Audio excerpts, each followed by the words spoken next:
Party ఎమ్మెల్యేలు ఎమ్మెల్సీలతో నేడు YS Jagan కీలక భేటీ. అసెంబ్లీలో అనుసరించాల్సిన వ్యూహాలపై దిశానిర్దేశం.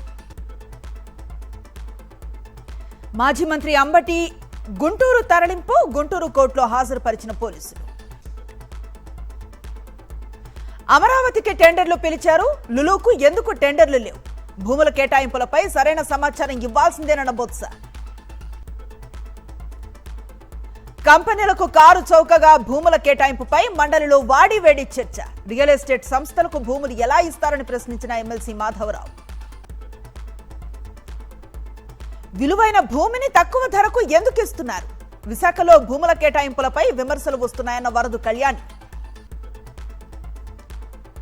శాసనమండలి నుంచి వైఎస్ఆర్సీపీ ఎమ్మెల్సీల వాకౌట్. గీతం వర్సిటీకి భూ కేటాయింపులపై వైఎస్ఆర్సీపీ సభ్యుల నిరసన. భూపాలపల్లి సింగరేణి గనుల్లో కార్మికుల సమ్మె. కాకతీయ బొగ్గు గనుల్లో నిలిచిపోయిన బొగ్గు ఉత్పత్తి.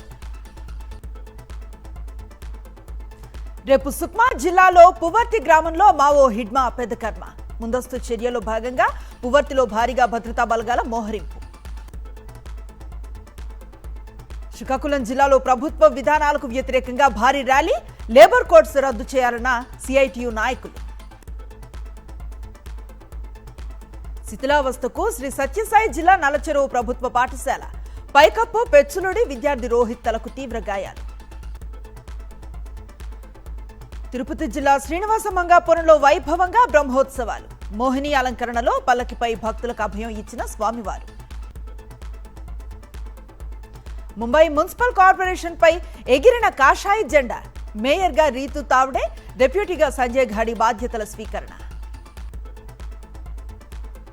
కెనడా స్కూల్ కాల్పుల ఘటనలో కీలక విషయాలు. కాల్పులకు పాల్పడింది 18 ఏళ్ల ట్రాన్స్జెండర్ గా గుర్తింపు. ముందుగా ఇంట్లో తల్లి సోదరుని కాల్చి చంపిన వైనం.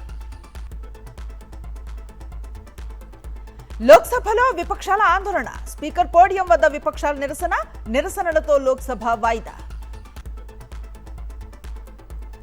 భారత్తో కుదిరిన వాణిజ్య ఒప్పందం చరిత్రాత్మకమైంది.